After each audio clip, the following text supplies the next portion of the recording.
Hello student, मैं आज के इस वीडियो में क्लास 12th के भौतिक विज्ञान का एक इम्पोर्टेंट पेपर लेकर आया हूं, जो कि आप सभी के प्री बोर्ड परीक्षा के लिए पेपर बहुत ज़्यादा इंपॉर्टेंट है।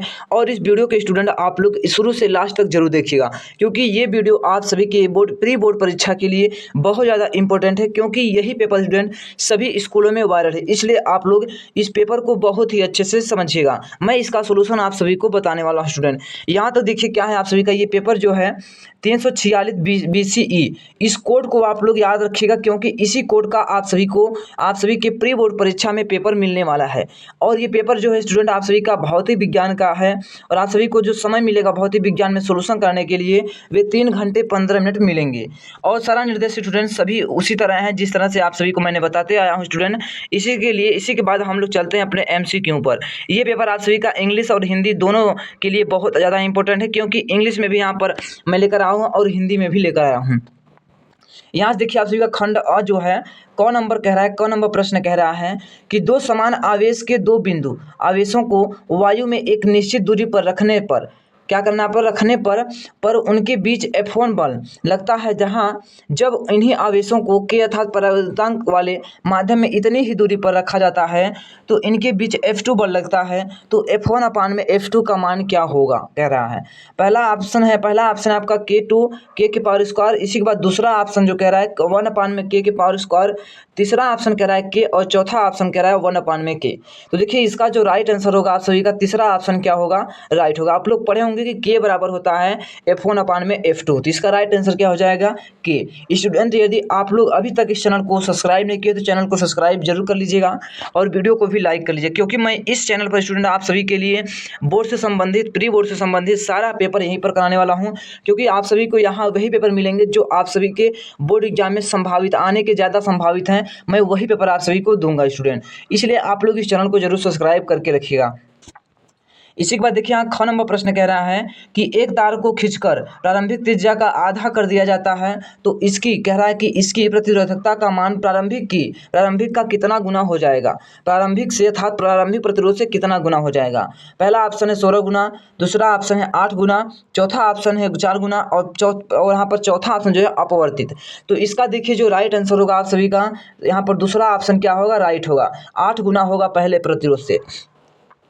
इसी के बाद देखिए आप सभी के यहाँ पर ग नंबर प्रश्न कह रहा है कि यदि वोल्ट मीटर तथा मिली वोल्ट मीटर का प्रतिरोध क्रमशः X1 तथा X2 हो, तो इसमें से बताइए कौन सा बड़ा और कौन सा छोटा होगा। तो पहला ऑप्शन है जो आपका X1 कह रहा है X2 से बड़ा, और आपका दूसरा कह रहा है कि X1 बराबर है X2 के, और तीसरा कह रहा है कि X1 छोटा है X2 से, और चौथा ऑप्शन कह रहा है कि X1 और X2 क्या है, आपस में बराबर भी हैं और X2 आपका बड़ा भी है। तो इसका देखिए जो राइट आंसर होगा आप सभी का पहला ऑप्शन क्या होगा, राइट होगा। जो X1 है आपका X2 से ज़्यादा होगा, अर्थात इसकी प्रतिरोध क्या होगी, ज़्यादा होगी X1 की। इसी के बाद देखिए घ नंबर जो प्रश्न है कह रहा है कि रदरफोर्ड परमाणु मॉडल के अनुसार परमाणु के अंदर इलेक्ट्रॉन का पथ कैसा होता है। तो पहला ऑप्शन है आपका वृत्ताकार, दूसरा है पैरेलवाकार, और आपका तीसरा ऑप्शन कह रहा है दीर्घवृत्त, और चौथा ऑप्शन जो कह रहा है सर्पिला आकार। तो इसका देखिए आप लोग इसका परीक्षण किए होंगे, तो इसका देखिए जो पथ होता है क्या होता है, वृत्ताकार। इसका पहला ऑप्शन क्या है, राइट है। इसी के बाद देखिए आप सभी का अंग नंबर प्रश्न है। अंग नंबर प्रश्न कह रहा है कि √2 अपवर्तनांक वाले प्रिज्म का कोण उसके न्यूनतम विचरण कोण के बराबर है, तो न्यूनतम विचरण कोण का मान क्या होगा। पहला ऑप्शन है 30 डिग्री, दूसरा ऑप्शन है 45 डिग्री, तीसरा ऑप्शन है 60 डिग्री, और चौथा ऑप्शन है आपका 90 डिग्री। तो इसका देखिए जो राइट आंसर होगा आप सभी का दूसरा क्या होगा, राइट होगा। इसका क्या होगा, 45 डिग्री होगा न्यूनतम विचरण कोण का मान। इसी के बाद देखिए आप सभी का 6 नंबर प्रश्न है। 6 नंबर कह रहा है कि एन टाइप बाह्य अर्धचालक की प्रकृति कैसी होती है। यहाँ पर पहला ऑप्शन है ऋणात्मक आवेशित, दूसरा ऑप्शन है धनात्मक आवेशित, तीसरा ऑप्शन है आपका विद्युत उदासीन, और चौथा ऑप्शन है इनमें से कोई नहीं। तो इसका देखिए जो राइट आंसर होगा आप सभी का दूसरा ऑप्शन क्या है, राइट है, धनात्मक आवेशित होता है इसकी प्रकृति। अब यहाँ तक देखिए स्टूडेंट आप सभी का MCQ समाप्त होता है। इसी के बाद देखिए आप सभी का 2 नंबर वाला प्रश्न आता है। यहाँ पर कौन सा 1 नंबर वाला पहले है। तो यहाँ पर कह रहा है खंड ब यहाँ से स्टार्ट होता है। क नंबर कह रहा है कि आय तथा 4i तीव्रता की दो तरंगों के अधिकतम परिणामी तीव्रता का मान ज्ञात कीजिए जब तरंग कला असंबद्ध हो। इसका भी आप सभी को क्या करना है स्टूडेंट, यदि आप सभी को इस पेपर का सोल्यूशन चाहिए तो आप लोग जरूर इस वीडियो में कमेंट करिएगा। हम आप सभी के लिए प्रदीप इंस्टीट्यूट के टेलीग्राम चैनल पर आप सभी को इसका PDF प्रोवाइड कर दूंगा। इसी के बाद देखिए आप सभी का ख नंबर जो प्रश्न है कह रहा है कि अर्धचालक में कोटा तथा इलेक्ट्रॉन दोनों क्यों पाए जाते हैं, यहाँ पर क्यों पाए जाते हैं अर्धचालक में कह रहा है। ये चीज़ है स्टूडेंट, ये चीज़ आप सभी लोग कमेंट जरूर करिएगा। हम आप सभी के लिए इस पेपर का PDF भी देंगे और इसका सोल्यूशन भी आप सभी को दे देंगे। कह रहा है कि यदि P तथा लैम्डा क्रमशः कण तथा तरंग के गुण को प्रदर्शित करते हो तो कण के तरंग प्रकृति को प्रदर्शित करने वाले व्यंजक का नाम तथा रूप लिखिए। यहाँ पर आप सभी को नाम तथा रूप बताना है। और घ नंबर जो प्रश्न कह रहा है कि रेडियो तरंगों तथा सूक्ष्म तरंगों में किसकी आवृत्ति तथा तरंगदैर्घ्य अधिक होती है। यहाँ पर आप सभी को दोनों यहाँ पर बताना होगा। इसी के बाद देखिए आप सभी का अंगा नंबर जो प्रश्न है कह रहा है कि एक समान चुंबकीय क्षेत्र में स्थित चुंबकीय द्विध्रुव आघूर्ण चुंबकीय द्विध्रुव पर लगने वाला बल आघूर्ण तथा टाउ का व्यंजक क्या होगा। यहाँ पर आप सभी इसका व्यंजक अर्थात इसका फार्मूला आप सभी को लिखना होगा। इसी के बाद देखिए 4 नंबर जो प्रश्न है कह रहा है कि लेंज का नियम क्या होता है तथा यह किस भौतिक राशि के संरक्षण पर आधारित है। तो ये आपका जो लेंज का नियम है ये ऊर्जा संरक्षण के सिद्धांत पर आधारित है।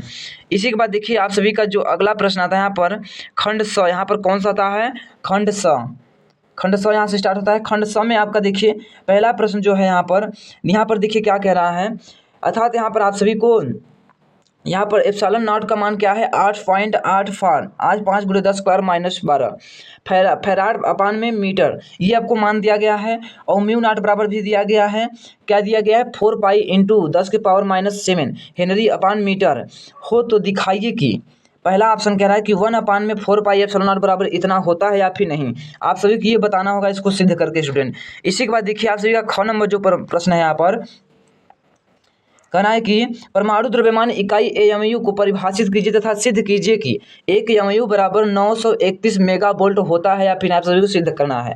इसी के बाद आप सभी का ग नंबर जो प्रश्न है कह रहा है कि 1.5 इलेक्ट्रॉन वोल्ट कार्यफलन वाली धातु की प्लेट पर 5.5 इलेक्ट्रॉन वोल्ट ऊर्जा के प्रोटॉन आपतित होते हैं तो उत्सर्जित फोटो इलेक्ट्रॉन के लिए निम्नलिखित की गणना कीजिए।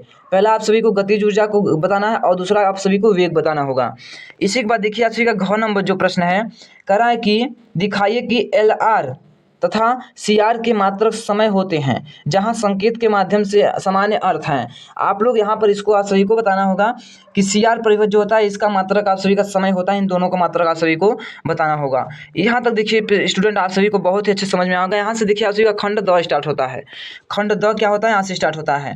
खंड द में कह रहा है पहला प्रश्न क नंबर कह रहा है कि x दिशा में गतिशील विद्युत चुंबकीय तरंग EMW में विद्युत क्षेत्र समीकरण आप सभी को ये दिया गया है। यहाँ पर आप सभी को क्या करना होगा, इसके माध्यम से आप सभी को क्या निकालना होगा, पहला तरंग का तरंगदैर्घ्य ज्ञात करना होगा, दूसरा तरंग के वेग तथा दिशा, और तीसरा जो कह रहा है चुंबकीय क्षेत्र तथा B की दिशा का एवं इसका व्यंजक भी आप सभी को बताना होगा। इसी के बाद देखिए आप सभी का ख नंबर जो प्रश्न है ख नंबर कह रहा है कि एक समान क्या कह रहा है, कह रहा है समान वोल्टता के स्रोत से दो विद्युत बल्ब जिनके प्रतिरोध का अनुपात क्या है 1:2 है, समांतर क्रम में जुड़े हैं तो इनके शक्ति क्षय होने का अनुपात ज्ञात कीजिए। यहाँ पर आप सभी को अनुपात इसका ज्ञात करना था, शक्ति W बराबर। इसी के बाद देखिए ग नंबर जो प्रश्न है कह रहा है कि एक समान चुंबकीय क्षेत्र में गतिमान आवेश पर लगने वाला बल कब अधिकतम तथा कब न्यूनतम होता है। और कह रहा है कि गतिमान आवेश पर चुंबकीय क्षेत्र द्वारा कृत कार्य की गणना कीजिए। यहाँ पर आप सभी को कार्य गणना करना है। इसी के बाद देखिए आप सभी के यहाँ पर घ नंबर प्रश्न है। घ नंबर प्रश्न कह रहा है कि निम्नलिखित को परिभाषित कर आरेख की सहायता से स्पष्ट कीजिए।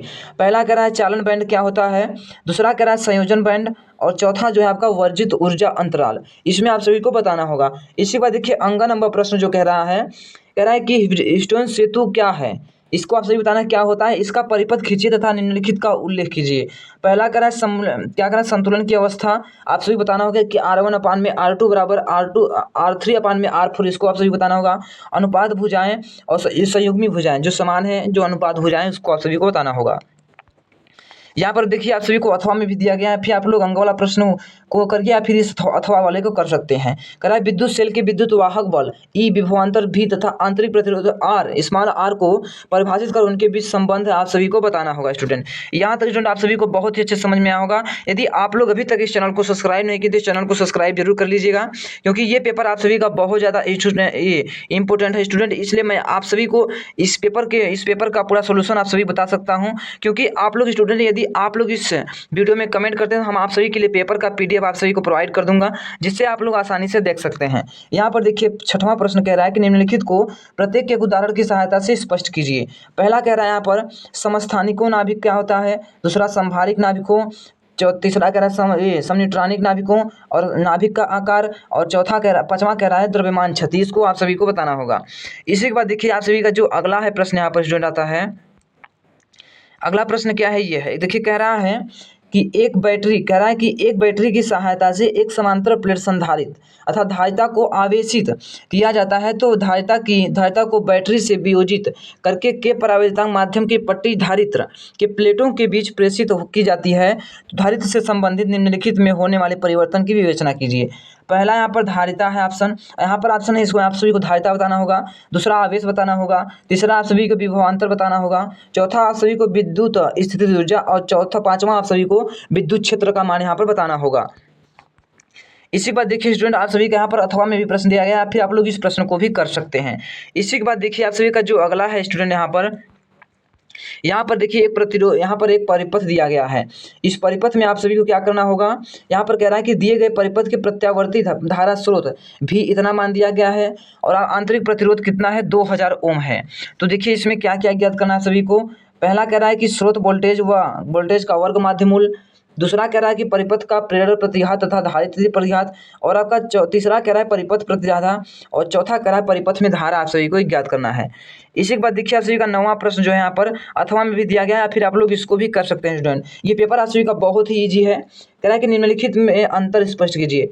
पहला स्वप्रेरकत्व तथा स्वप्रेरकत्व क्या होता है, स्वप्रेरक तथा स्वप्रेरित, और आपका दूसरा कह रहा है यहाँ पर कह रहा है कि अन्योन्य प्रेरक तथा अन्योन्य प्रेरकत्व क्या होता है, तथा सिद्ध कीजिए कि टेस्ला अपान में एम्पियर बराबर हेनरी अपान में मीटर स्क्वायर होता है कि नहीं, दोनों बराबर। इसको क्या करना है, आप सभी को सिद्ध करना है।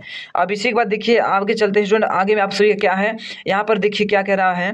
यहाँ पर आप सभी को क्या करना होगा, आपका 9वां प्रश्न जो है हाइगेंस के तरंग सिद्धांत का उल्लेख स्पष्ट कीजिए कि अपवर्तन की घटना में आपतित तरंगाग्र तथा अपवर्तित तरंगाग्र का स्पष्ट आरेख खींचिए तथा प्रकाश किरणों को माध्यमों से गति करती है। पहला वायु माध्यम से कांच में, दूसरा है आप सभी का जल से वायु में। आप सभी को बताना है। स्टूडेंट यदि आप सभी लोग अभी तक इस चैनल को सब्सक्राइब नहीं किए तो चैनल को जरूर सब्सक्राइब कर लीजिए।